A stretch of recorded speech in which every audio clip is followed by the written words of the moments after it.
Pangat na. Halo-halo na yung lasa. Ng tinapay, oh. Panis na po yung mga balita ninyo. Ang dami na po naganap. Variation pa rin kayo ng Mary Grace Piatos. Usapin yung Mary Grace Piatos bago yung impeachment, bago yung pagkakakulong ni Tatay Digong, bago mag-eleksyon. Natapos na yung malalaking event. Confidential fund pa rin kayo. Natalo na yung natalo na yung mga nagsulong niya.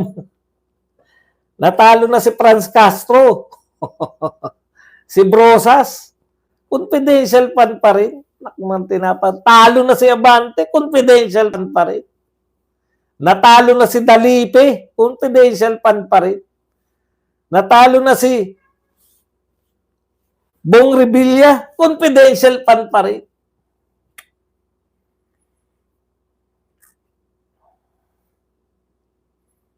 Ibang klase talaga yung media natin. Tapos magtataka kayo ngayon. Ha?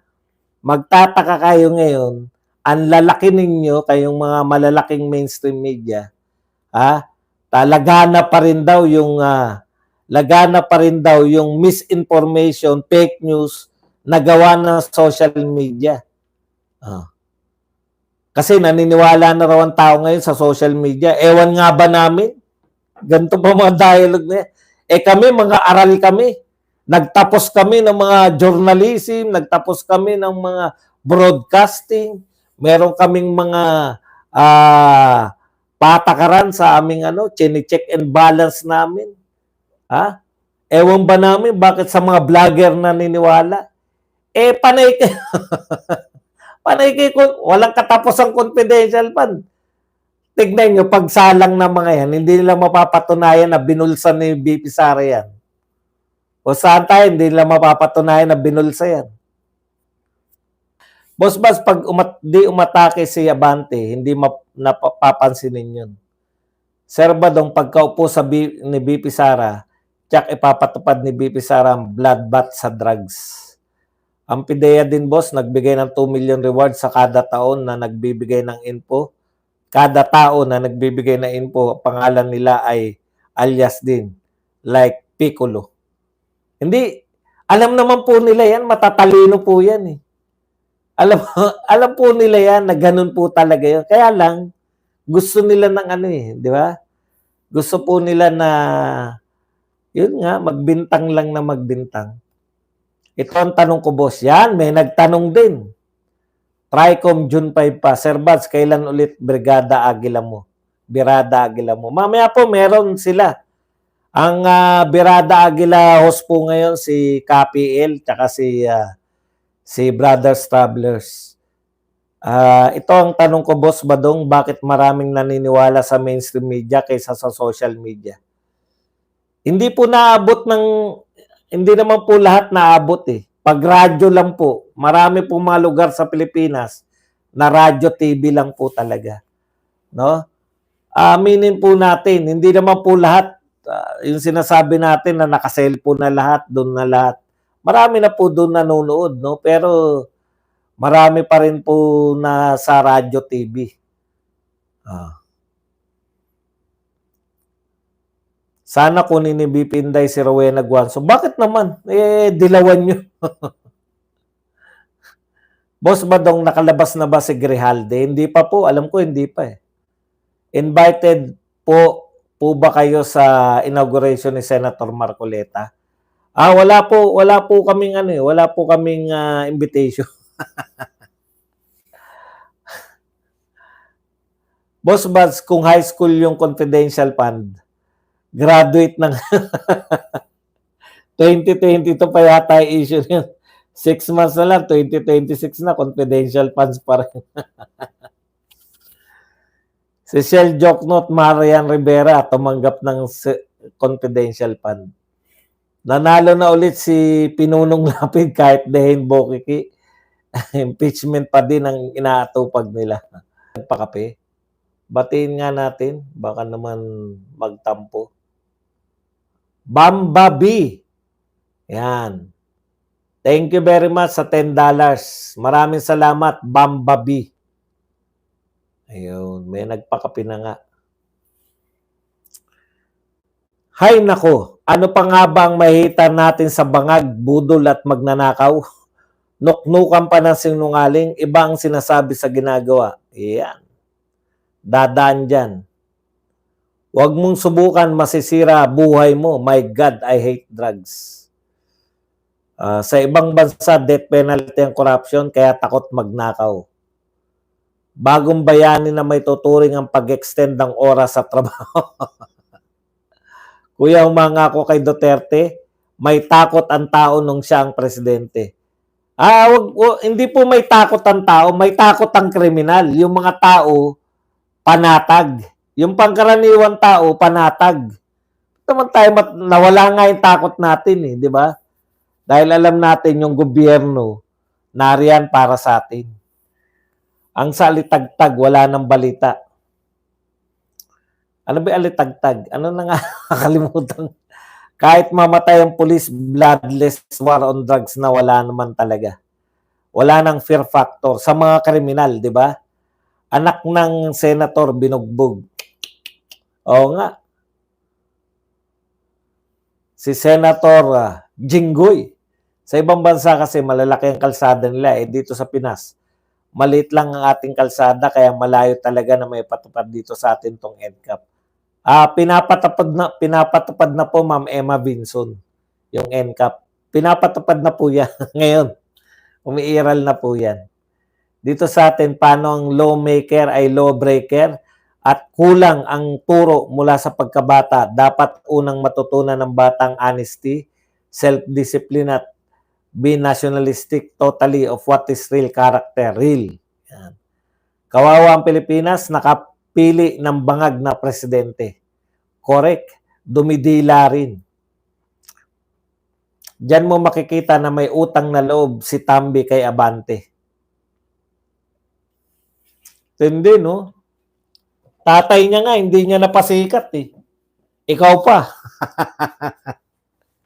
Speaker, tandaan mo, kung ang purpose mo ng paglalagay kay Princess Abante ay para mapataas yung survey mo, tatay niya nga, hindi niya na panalo. Ikaw pa kaya?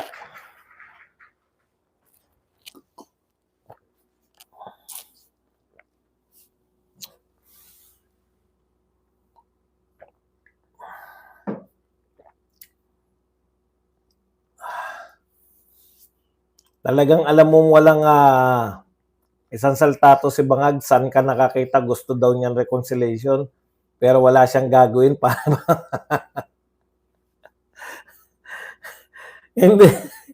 hindi nakakatawa talaga, tawan-tawa talaga ako. Wala na, tapos na usapan. Ang tanong ko nga, sino ba kausap?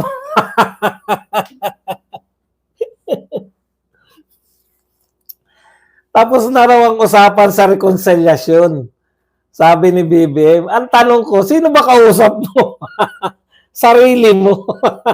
Hindi kayo nagkasundo na sarili mo. Alam ko, ikaw lang nagsalita ng Ikaw lang nagsalita ng reconciliation eh. Tapos tinapos mo. Kayo po, may nakita ba kayo na sumagot yung mga Duterte?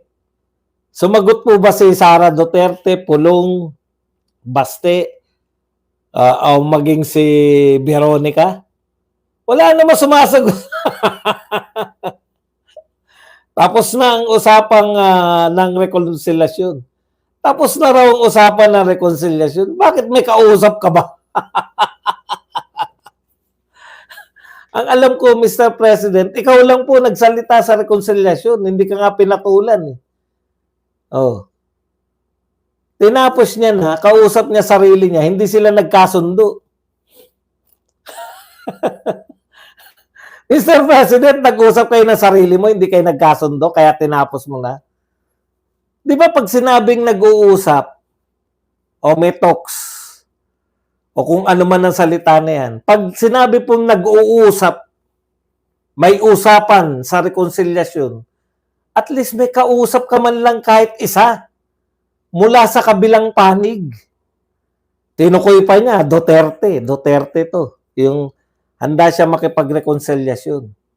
Oh, ang buong akala ko, sige, ano yan, para malaman niya kung ano yung panig ng Duterte. Wala ka pang kausap, Mr. President, tinapos mo na. Hindi kayo nagkasundo na sarili mo.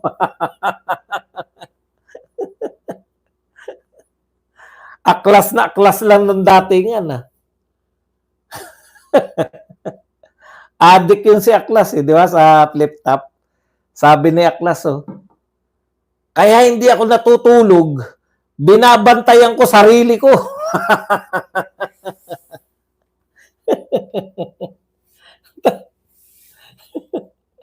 Ito po, babalikan po natin to pag iba na presidente.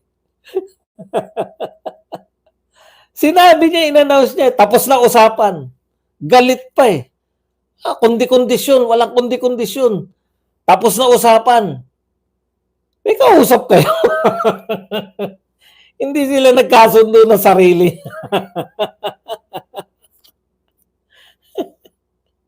Yung tinanong siya, tinanong po siya, ano niya, yung sa mababang survey. Sino nagpa-survey? Tapos ngumiti, tumawa. Pucha, sabi ko, kakaiba to. Iba ka talaga. Si Digong ba mayor ng The Hague, Netherlands? Hindi po. Ano po siya? Si Digong po ay tourist spot.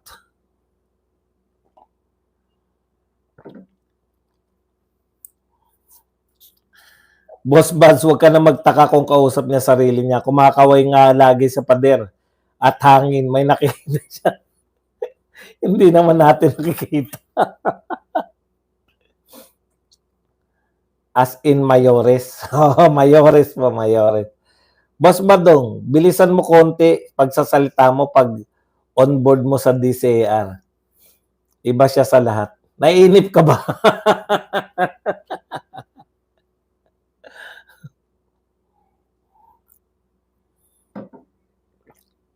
Kung susundin yung logic ni BBM, reconciliation, wala dapat kondisyon. Bakit kailangan pa ng kulungan at ng mga hukuman?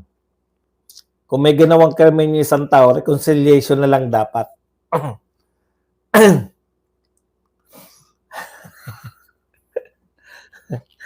ang problema, sila yung naka-agrabyado di ba? Sila, yung mga Duterte side, ang masama ang loob. Hindi naman sila 2080 makakalaya na si Digong. Tagal naman no? Tinanong niya sarili niya, Boss Bad, sabi daw bawal daw magkondisyon. Kaya tinapos na niya yung usapan. Hindi sila nagkasundo na sarili. Bakit bibilisan ni Sir Badong siya ang papalit kay Kuya Cesar? Tama po, unique nga to mabaga.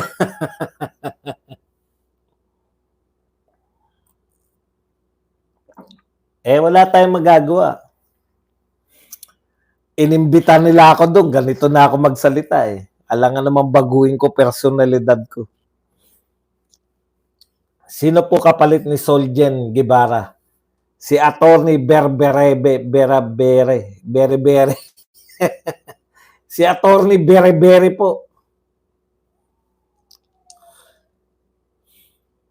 Hingin natin ang resibo ng AX, Tupad at AKAP kay Princess Abante. Itsura pa lang ng Princess Abante, talagang no? Talagang attack dog na Asawa ni Samboy. Asawa ni Samboy yun si Bere-Bere? Talaga? Bilib ako no, kahit na sila ni Samboy, okay pa rin siya no? Ang galing naman. Kasi siya, slowly but surely. Wala po tayong magagawa. Hinayra ko ng ganito. Ano magagawa natin? Huwag mo bilisan, Boss Buds. Baka matulad ka kay Mike Enriquez. Kakabilis. Nagkakaubo-ubo tuloy. Mabilis na nga yung pagsalita ni Boss Buds.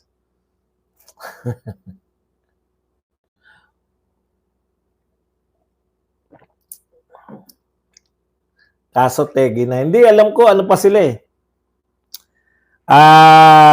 Hiwalay na sila before pa mategi si Samboy Lim.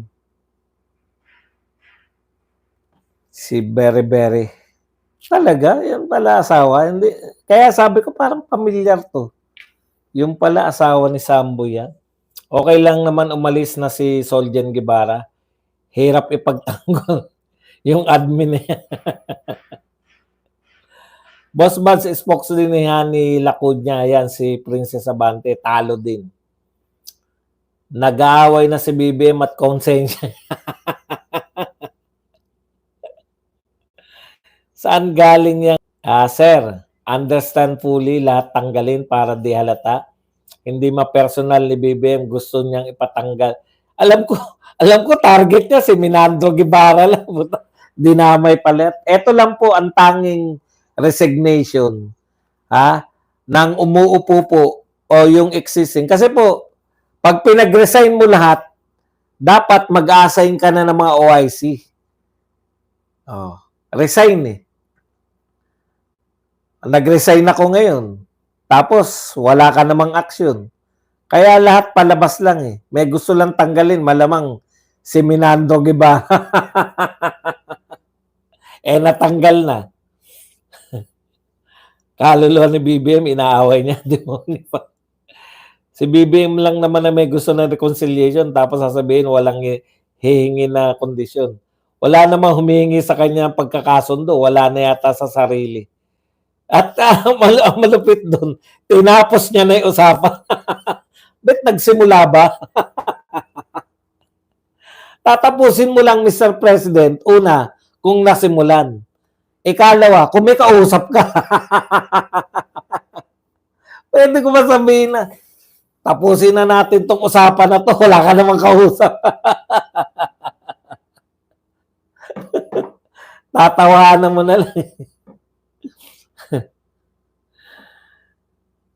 Ano po koneksyon ng mga relihiyon? Hindi ko po maintindihan kung ano po koneksyon ng relihiyon sa pagiging Soljen. Kahit na ano po relihiyon, hindi ko po makuha kung bakit nga po ipapasok yung relihiyon.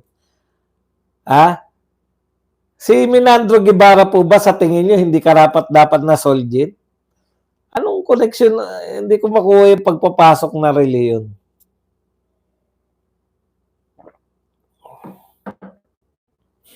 Hindi mag-resign si BBM dahil hindi niya tatakasan ng problema. Kaso siya ang problema. Entonces, di siya mag-resign. Well, hindi matatapos yung problema kasi siya yung problema eh. Ram, MLSO, pinagluloko ni BBM matagal na ang mga Pinoys. Kung si BBM may sariling mundo, si Tory may sariling command. Yan. Good day, Sir Buds. Si Katunying ang kausap niya. Nung sinabi niya po yun, hindi na po si Katunying ang nag-interview sa kanya, mga reporter na. Kasi tinanong nga siya kung ano reaksyon niya ron sa sinabi ng mga kaalyado ni Duterte na bago magkaroon ng reconciliation, magpakita muna siya ng katapatan. Pauwi niya muna si Tatay Digong. Ay, wag magbigay ng kondisyon. Kung magbibigay sila ng kondisyon, hindi sila sincero sila nabaliktad na. Yung Duterte na ngayon ang hindi sincere sa reconciliation. Sino ba may sabi nakikipag-reconcile sa mga Duterte? Wala naman. Ikaw na nga nakaisip, ikaw pa kumontra sa panukala mo. Meron taong ganyan, lalo na paglasing salita na rin siya ng sagot tawag dyan.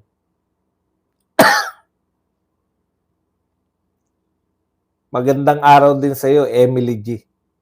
Boss Buds, ang mahirap dyan, nag-aaway na yung sarili niya. Nag-aaway sarili. Sabi nga sa kanta, si BBM ay like a liar looking for forgiveness from a stone. Ba? May kanta palang gano'n. Salute to Soljan Guevara, a man with principle. Tatapusin ang usapan nila ni Katunying. Hindi po. Ikaw na lang nagbibigay ng ganyang paliwanag. Hindi po si Katunying ang kausap niya at that time. Wala po. Ibig niyo sabihin nakikipag-reconcile. Ang reconciliation po, ang usapan po ng reconciliation sa pagitan po ng dalawang hindi nagkakasundo. Di ba? O, yun po eh. Alam nga naman ang ka-reconciliation mo, yung kasundo mo. Magkasundo sila ni Tunying. Kaya nga po, wala pa pong nasisimulan na pag-uusap dahil ang ka-reconciliation niya na sinasabi, yung mga Duterte. Yun po yung malinaw po yun eh. Hindi po sila good ng Duterte. Gusto niya ng reconciliation. Siya may gusto, si BBM. Siya lang po ang may gusto. Sino po ba man tatanggi niyan? Alam nga naman tanggihan ng mga Duterte. Hindi lang kumibo. Siya na rin ang nagtapos eh. Boss Baz, nag-aaway na yung sarili niya. Yan. Boss, mukhang wala na namimigay na kong ng ayuda ngayon. Alam niyo naman. Para kayong di nasanay. Para saan ba yung ayuda na yan? Sir, nakita mo yung embassy ng Korea, China at Amerika nagpalabas ng travel advisory laban sa Pilipinas. Huwag kayong mag-alala, susunod na yung France. Meron turistang Frances na inatiban eh. Tapos nilakawan. Boss Baz, maganda yung mga nag-resign kaya tanggalin? Kaysa tanggalin? Totoo ba na umaamin si Digong na nagmariwana siya at pininggerin pa niya? Hindi. Yung mga patawa po yan. Hindi ko po narinig yan. Hindi ko po yan narinig. Kung may mga patawa pong ganyan, pwede nyo nang hindi seryosohin yun. Pero hindi ko po narinig yun eh. Pasensya na kayo. Okay, hintayin lang tayo, Buds, pag biglang matakot at magbintang na may papatay sa kanya, karamihan nangyayari sa adik na nabuang na. Tapos na eleksyon, kaya wala na. Wala nang ayuda. Siya pa yung referee sa nag-aaway na sarili.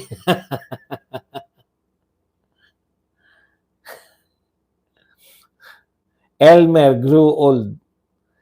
Sa interview ni Karen Davila kay Ronald Llamas, tinitira na niya si BBM sa reconciliation at courtesy resignation. Dapat daw tinanggap niya at hindi ilipat lang. Tapos, side siya ng Duterte galit loyalist. Ano? Tinitira niya si BBM pero galit siya sa Duterte. Yun ba? Wala naman si Llamas. Mga media na lang po sumiseryoso kay Llamas eh.